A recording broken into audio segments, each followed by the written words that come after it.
In this video, we'll be going over the angle pairs and a vocab that is associated with angle pairs. So we first want to start off by just naming angles. So there's lots of ways we can name an angle. When you look at an angle and it has, it's starting at the point B and it has two rays coming off of it, that creates an angle. And from that, we can name it multiple things. So the first way we can name it is by calling it angle ABC. And the way that we write that is by writing this angle symbol and then the capital letter A, B, C. We could also go in the other order by saying angle CBA. Notice in either of these orders that B is that middle letter there. We always want to make B, or that vertex point, be the middle letter when you're naming it with three letters. Then we can also call this angle 2 because you notice there's a number 2 in between here. So sometimes we label them with 1, 2, 3, 4 if there's multiple angles on a drawing. The last thing that we could call it is just by the name of the vertex. So we could call it angle B. That means it's that angle that exists where B is the vertex of it. So there's lots of different ways you could name it. If you get those three-letter names, just go over the 3 points and trace them to see where did it make that angle. Because we go in the order A, B, C, it creates the angle that exists between these two rays right there. We have 3 types of angles. We can have an acute angle, which is when the measure of this angle is somewhere between 0 and 90 degrees. So for example, this angle could be 32 degrees, and that would be an acute angle. A right angle is when the measure is exactly 90 degrees, and we see that when when it's marked with this square symbol. That's telling us that it is a 90-degree angle. And then an obtuse angle is when the angle is greater than 90 degrees, but not all the way up to 180. So it can be anywhere between 90 and 180. So for example, this one could maybe be like 130 degrees. It can't go up to 180 because if we have 180 degrees, that creates a straight line, and then it's no longer considered an angle, it's just considered a line. So we have a new postulate here. It tells us it's the angle addition postulate. So it's kind of similar to when we did the segment addition postulate. We're saying that if point G lies on the interior of angle CDF, then angle CDG plus angle GDF equals angle CDF. And I'm going to kind of explain what I mean by that. So point G, the one that they mentioned first, lies on the interior of angle CDF. So CDF, that whole angle is right here. Point G lies within it. You can kind of imagine those two rays are kind of like hugging around that point. If it was on the exterior of that angle, it would be somewhere out here. So we know that point G is on the interior of that angle. And what this postulate tells us is that angle CDG, so I'm going to highlight that part in yellow. That's this first part. And then we're going to add that to whatever the angle of GDF is, so that was this angle. When we add the degree of this angle plus the degree of that angle, we get the entire angle right here. So we could give these some numbers to kind of see what we're talking about here. So say angle CDG is about 30 degrees, and I'm just estimating that. Say that's 30 degrees. Then I add that to angle GDF, so maybe that's 70 degrees. When I add those two together, I can get the total measure of angle CDF, that's the whole angle right here. So 30 plus 70 would get us 100 degrees. And then we could say that the measure of angle CDF would equal 100 degrees. So we use this to find missing angle measures. So we're going to try 2 examples down below. If you think you're able to do it on your own, go ahead and pause the video and then press play when you're ready, or continue listening if you would like to walk through them together. So the measure of angle ABC is going to be this ABC, that's the whole angle right here. So it's the large angle. So we don't know what that full angle measurement is, but we do know what ABD is. So angle ABD was 38 degrees. And we know if we add that with angle DBC, then we'll get the entire angle.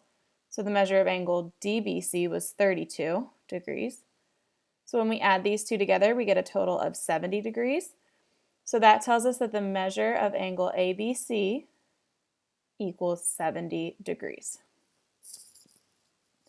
In the next example, we have the measure of ABC.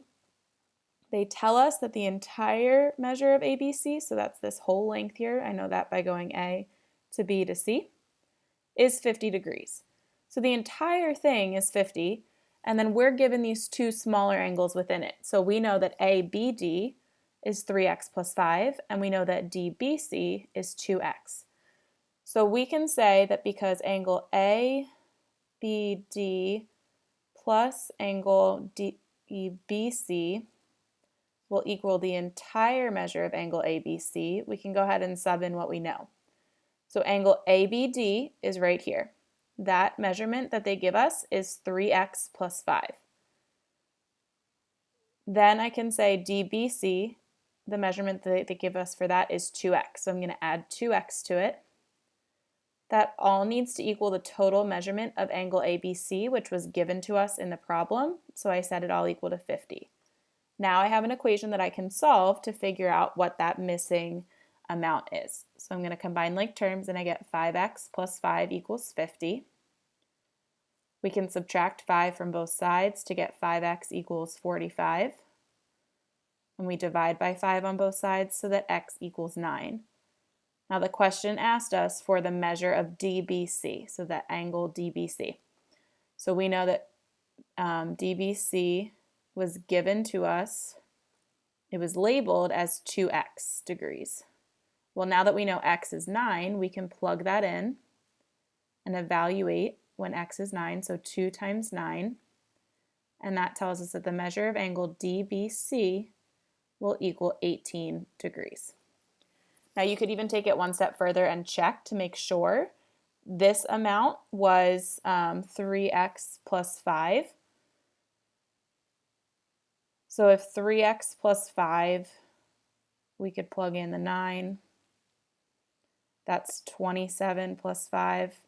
So that would equal a total of 32. So that means that this angle was 32. This angle was 18. When I add 32 plus 18, I get a total of 50, and that gets us that original measure of ABC, which was 50. So we got that right.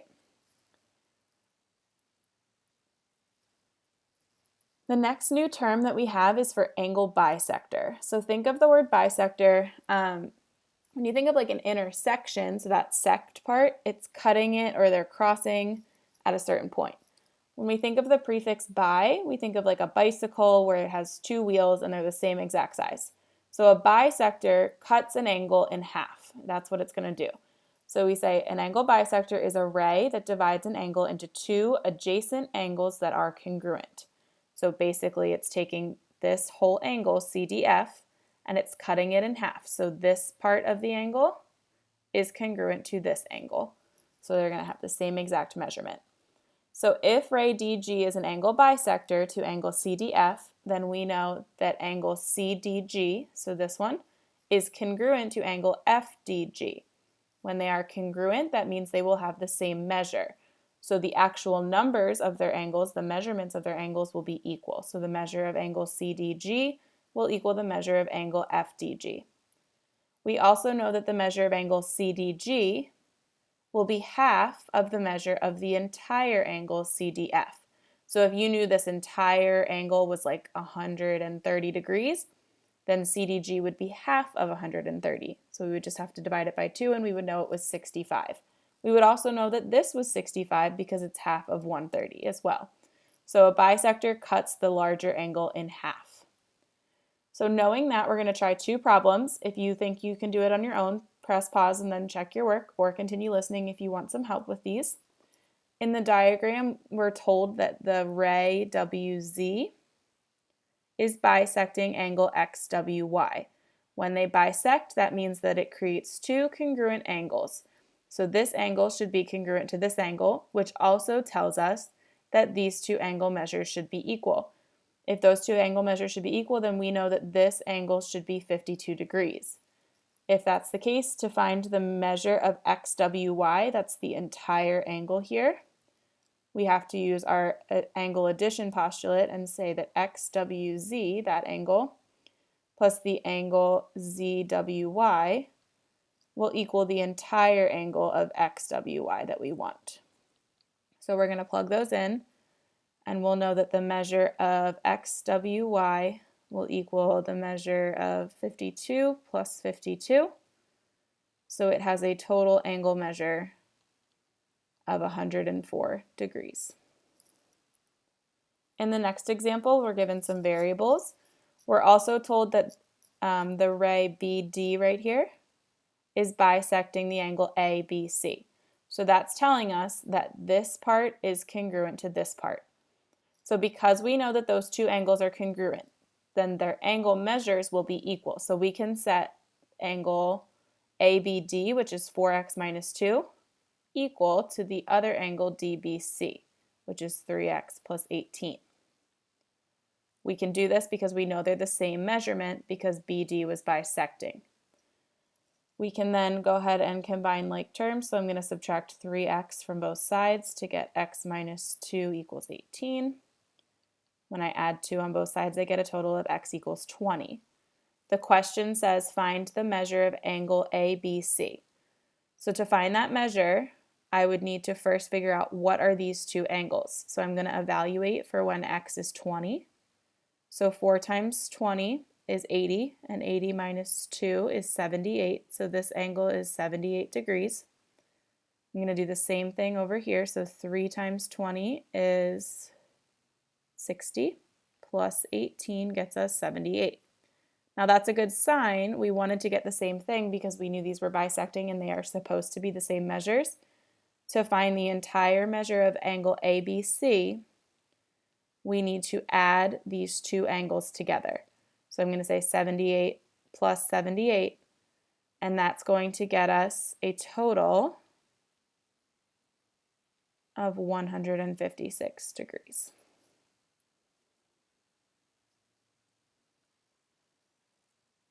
Down below, I'm giving you some different types of angle pairs that we can have.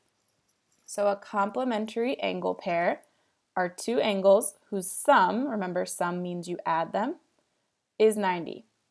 They can be adjacent or non-adjacent. So this is an example of an adjacent pair of complementary angles because they're right next to each other. So this could be like 45 degrees and 45 degrees. When I add those two together, they always equal 90. Or you could have two angles that are not right next to each other, but I could still say that these two angles are complementary if this one's 30 and this one's 60. When I add them together, they have a sum of 90. So complementary angles are two angles whose sum is 90. Supplementary is similar, but it's when their sum is 180. So again, we can see adjacent angles. So maybe this is 110 degrees and this one's 70. When we add those together, their sum is 180. So that would be a supplementary angle. Or you could even see them where they're non-adjacent. But if I still add their angle measures up, 100 plus 80 could be 180, and those would also be called supplementary angles. This is really similar to a linear pair. They are adjacent angles with uncommon sides being opposite rays. So what that means is these uncommon sides, it's the side that the angles don't share. So they share this one. This is their common side. And then their uncommon side are these other two lines that I'll highlight in red here. We know that these are opposite rays because they lie on this line here. And what we can say about these linear pairs is that this angle, maybe it's 112 degrees. If that's 112 degrees, then to become a linear pair, this one would have to be 68 degrees. And when we add them together, they make 180 degrees. So they're still supplementary, but they're specifically a linear pair because they lie on that line. They're adjacent. So it's like saying adjacent supplementary angles, but the other name for that is a linear pair. A line will always equal 180 degrees. Going back to vertical angles, so vertical angles are made when non-adjacent angles are formed by intersecting lines. So I have this line intersecting with this line, and when they intersect, this angle will be congruent to the angle that is directly across from it. And then the other way around, this angle will be congruent to this angle. So the way that I like to remember that one is we have vertical angles So VA. When you stack a V and an A on top of each other, they kind of make that like vertical angle looking cross. So right here and right here. That's kind of just a trick that I have for remembering vertical angles. They're across from one another like that. And they'll be congruent. In our next word, we have adjacent angles. So the word adjacent just means next to. So they are angles that are directly next to each other. They share a common vertex, so that's this right here, and a common ray. So this is the common ray that they share. And then they have those uncommon sides then. So those are the other sides of their angle that do not share one another, but this is their shared common ray. There are no common interior points here because they are directly next to each other. So I couldn't put another point here to have this other angle because then this angle is no longer adjacent to this one. So we have our common ray right there. These are adjacent angles. They're right next to each other. We have a few examples for you to try here. So I'm going to ask you to pause the video and try these using the diagram. When you're ready to see the results, go ahead and press play. So the first question says the angle CDB and angle FDJ. Well, CDB is right here. I just trace those letters and that gets me the angle that's right here. Angle FDJ is right here. So the name for these type of angles where they're across from one another, across an intersection, is going to be vertical angles. And we know that vertical angles are congruent, so we could say that whatever measure this angle has, this one has the same. The next one says the angle of BDF. So angle BDF, let me highlight that one. BDF is right here because we go from B to D to F. And then angle BDC is this angle right here. So these two angles we can see they have a lot of different names for them. So we could call those adjacent angles because they're right next to each other. We could call them supplementary because this angle plus this angle will make a sum of 180. I know that because they're making a line together. So we could say supplementary. And then the last thing that we can actually call them, since they are adjacent supplementary angles, their most specific name is linear pair. They're two angles that when formed together create a line. So this line that they made, they lie on that line. So they are a linear pair. My next question says to name an angle that is adjacent to angle DFE. So remember, adjacent just means next to. So the angle DFE is right down here. So an angle that would be next to it that would share a common ray, we could say if this is their common ray, then this would be an angle that's adjacent to it. So that would be angle DFH. Another angle that would be adjacent to it would be if this is the common ray that they're sharing, then this would be an adjacent ray to, or an adjacent angle. So angle EFG. So you could have either of those. An angle that would be supplementary to angle KCD. KCD is right here, so K to C to D is this angle. So one that would be supplementary to it, remember that means that they add up to 180 degrees. I could say it would be this angle. So it could be angle DCB. Or I could say this angle, KCL. And I can say both of those because when I create this one next to my original angle, they lie on a line, so they'll be 180. Same with when I create this red angle, they would lie on the line, so they would be 180. So those are supplementary to angle KCD. In the next problem, it says if the measure of angle ABE equals 3x plus 6, find x. So the measure of angle ABE, we're going to go look at that on our drawing. A to B to E is this angle right here. Now, first of all, we can see that it looks like it's 90 degrees. The way you can verify that it's 90 degrees is because this angle is across from this angle where these two lines intersected. We know that those are vertical angles. Vertical angles need to be congruent, so since this angle was 90 degrees, we can say that ABE will also be 90 degrees. So I know that the measure of angle ABE equals 90 degrees. But I also know that it equals 3x plus 6. So I can say 3x plus 6 will equal 90. that's going to let me solve for x. So I'm going to write our equation over here. To solve for x, I'm going to subtract 6 from both sides, so I get 3x equals 84. We're going to divide by 3 on both sides, so x is going to equal 28. So x equals 28 is our final answer there. You can go back in and check it. So you just plug in 28 for x, so 3 times 28 plus 6 should equal 90. 3 times 28 gets us 84, and 84 plus 6 is 90 degrees, so that would be correct.